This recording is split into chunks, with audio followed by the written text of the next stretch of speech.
सारे विपक्ष को नामर्द कहा था, तो शायद राहुल जी ने सीरियस ले लिया हो और उन्होंने फ्लाइंग किस कर दिया हो। और स्मृति ईरानी जी सदन में कहने लग गई हूँ, मैं तेरी दुश्मन दुश्मन तू मेरा, मैं नागन तू सपेरा। कि वो तो राहुल गांधी उनके राइट साइड में बैठे रहते हैं, तो इतना अगर नोटिस कर रही है बार बार राहुल गांधी को 24 घंटा, तो हम तो कहेंगे कि कुछ बात है तुम में जो हमको पहली ही नजर में मार गए। कि हम लोग तो कभी कभी ऐसा भी मार देते हैं। मैं ऐसा करते हैं, आपको तो डूब के मर जाना चाहिए चुल्लू भर पानी में। सास भी कभी बहू थी तो खाली झगड़ा ही दिखाता था, सास बहू का झगड़ा। तो स्मृति ईरानी उस मोड से अभी बाहर निकली नहीं है।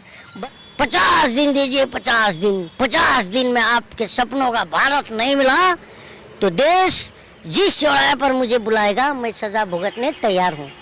तो इसीलिए उस रिस्पॉन्सिबिलिटी का दायित्व निभाएंगे और 24 महीने झोला पकड़ाएंगे।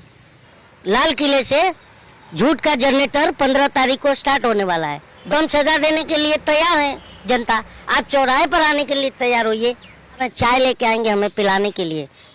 प्रधान कि वो फ्लाइंग किस करते नजर आ रहे हैं। हालांकि इस बात को खारिज किया हेमा मालिनी ने। उनसे जब पूछा गया क्या राहुल गांधी ने सदन में सच में फ्लाइंग किस किया है, तो उन्होंने कहा देखा नहीं है, लेकिन उनके शब्द जो है वो ठीक नहीं थे। अब सोचिए कई सांसद जो है इस पर चर्चा कर रहे हैं कि भैया क्या सदन जो है वो बेरोजगारी के मुद्दे के बजाय फ्लाइंग किस का चर्चा का अड्डा बन गया है, देश का सबसे बड़ा पंचायत। इस वक्त हमारे साथ मुंबई एक्टर कलीम शेख साहब मौजूद हैं। कलीम शेख साहब, आप तो बताओ एक्टर भी रह चुके हैं, कैसे देख रहे हैं इस पूरे मामले को? फ्लाइंग किस का मामला चल रहा है? फ्लाइंग किस का मामला नहीं है। आपने देखा था जो मनोज तिवारी जी सारे विपक्ष को नामर्द कहा था, तो शायद राहुल जी ने सीरियस ले लिया हो और उन्होंने फ्लाइंग किस कर दिया हो। हाँ, और स्मृति ईरानी जी सदन में कहने लग गई हूँ, मैं तेरी दुश्मन दुश्मन तू मेरा, मैं नागन तू सपेरा। ये हो सकता है। आप तो बड़ा सरकास्टिक कमेंट कर रहे हैं। क्या करें, देखिए जब ये देखिए फ्लाइंग किस का मामला है आप कह रहे हैं, तो स्मृति जी स्पीकर के तरफ मुंह करके बैठती है ना, और सदन में हम देखते ही हैं कि सारे सांसदों का जो चेहरा होता है वो स्पीकर की तरफ होता है। तो हम तो जनता उस दिन से कंफ्यूज हैं कि वो तो राहुल गांधी उनके राइट साइड में बैठे रहते हैं, तो इतना अगर नोटिस कर रही है बार बार राहुल गांधी को 24 घंटा, तो हम तो कहेंगे कि कुछ बात है तुम में जो हमको पहली ही नजर में मार गए। अच्छा, हाँ, इसका क्या मतलब हुआ? अब जो दर्शक समझ जाएंगे मैंने क्या कहा। मुद्दा बेरोजगारी का कहाँ नहीं चर्चा हो रहा है सदन में? बेरोजगारी का चर्चा इसलिए नहीं हो रहा है क्योंकि देखिए आपने नेल्सन मंडेला को जानते हैं, तो जब भारत रत्न से सम्मानित किया गया था, तो वो क्या कहते थे मालूम है कि जब सरकारें विफल होती हैं तो वो धर्म का चोला ओढ़ कर आती हैं, है ना। तो ये विफल हैं और धर्म का चोला, क्योंकि अगर शिक्षा जो है सवालों को जन्म देता है और विज्ञान को जन्म देता है, और आपने देखा कि मोहन भागवत जी जो है विज्ञान से भी ऊपर धर्म को बता रहे हैं। फ्लाइंग किस करते कैसे? आप तो एक्टर हैं। फ्लाइंग किस मैं ऐसा करते हैं। अब किस तरह राहुल गांधी ने किया वो तो मैंने नहीं देखा, लेकिन हम लोग तो कभी कभी ऐसा भी मार देते हैं। हमको तो सीटी बजाना नहीं आता, कभी किसी को छेड़ा नहीं हूँ। अच्छा, तो जो छेड़ेगा वही सीटी बजाएगा? हाँ, छेड़ेगा वही फ्लाइंग किस करेगा? अब ये स्मृति जी से पूछिए, क्योंकि उन्होंने जब व्यक्तिगत आती है किसी पर तो उनके भी व्यक्तिगत पर सवाल उठेगा। जनता है हम, क्योंकि हम किसी ने अभी ये झूठा साबित हुआ है, मालूम है आपको? फ्लाइंग किस वाला मामला झूठा साबित हुआ है। लेकिन सदन में तो स्मृति ईरानी ने सवाल उठाया है ना। सदन में क्या देखो, स्मृति ईरानी को सवाल किस पर उठाना चाहिए था कि मणिपुर के अंदर जो है निर्वस्त्र करके जो है कैसे घुमाया गया भीड़ द्वारा, वो भी हमारे देश की महिला को। उसके बाद उसी मणिपुर में अभी 5 दिन पहले मणिपुर में एक महिला का गैंगरेप करके उसके चेहरे पर गोलियां दागी गई हैं, उसका कोई जिक्र नहीं है। तो स्मृति जी से पूछो कि तुम महिला बाल विकास मंत्री हो, आपको तो डूब के मर जाना चाहिए चुल्लू भर पानी में। चुल्लू भर पानी में डूब के मरना चाहिए ऐसे महिला बाल विकास मंत्री को। कोई फ्लाइंग किस सदन में नहीं कर सकता क्या? आपसे मोहब्बत की बातें सदन में नहीं हो सकती? तो अरे कैसे हो सकती है? जब निशिकांत दुबे जी ने समझा दिया कि जो है राहुल गांधी मोहब्बत की दुकान में चाइनीज माल भरे हैं, समझे कि नहीं? तो ये लोग मोहब्बत से नफरत करने वाले लोग हैं। निशिकांत दुबे ने तो ये भी कहा कि सोनिया गांधी को बेटे को सेट कर रही है, दामाद को सेट कर रही है। अच्छा, और प्रधानमंत्री ने भी परिवारवाद पर ज्ञान दिया है सदन के अंदर। ये बताइए, राजनाथ सिंह का बेटा क्या सांसद अचार भरने के लिए बना है? विधायक। वो परिवारवाद नहीं है? बताइए। इनके अभी परिवारवाद गिनाएंगे ना, इनके बहुत सारे नेता परिवारवाद के लपेटे में आ जाएंगे।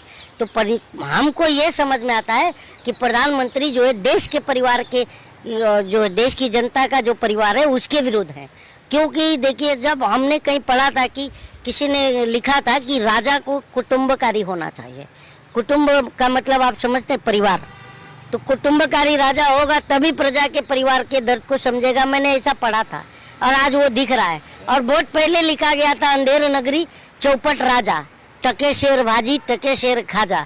तो मुझे लगता है जिसने भी लिखा होगा ना, वो हमारे प्रधानमंत्री नरेंद्र मोदी साहब के दौर को सोच के लिखा होगा शायद। एक बात बताइए, स्मृति ईरानी भी कभी बॉलीवुड में थी, आप भी बॉलीवुड में हैं, दोनों एक ही हैं आप। क्योंकि सास भी कभी बहू थी। तो वो क्या है मालूम है क्या? जो उनका सीरियल देखिएगा, क्योंकि सास भी कभी बहू थी, तो खाली झगड़ा ही दिखाता था, सास बहू का झगड़ा। तो स्मृति ईरानी उस मोड से अभी बाहर निकली नहीं है, बस वही झगड़े वाले मूड में रहती हैं। हाँ। अरे आप दोनों तो एक ही हो, दोनों बॉम्बे में काम करते हैं गुरु। अरे काम करने से क्या होता है यार? काम करने से क्या होता है? विरोध करेंगे स्मृति जी का? अजय स्मृति जी का बिरादरी के हैं। अच्छा, स्मृति ईरानी का विरोध देश का विरोध है क्या? बताइए कि क्या स्मृति ईरानी, बताइए, देश का विरोध है? महिला बाल विकास मंत्री हैं। तो इनको तो चुल्लू भर पानी में डूब के मर जाना चाहिए कि जो मणिपुर की महिलाओं के साथ हो रहा है, एक लफ्ज नहीं बोल रही हैं। बताइए। तो 2024 पे भी प्रधानमंत्री ने कहा कि हम फिर से आ रहे हैं।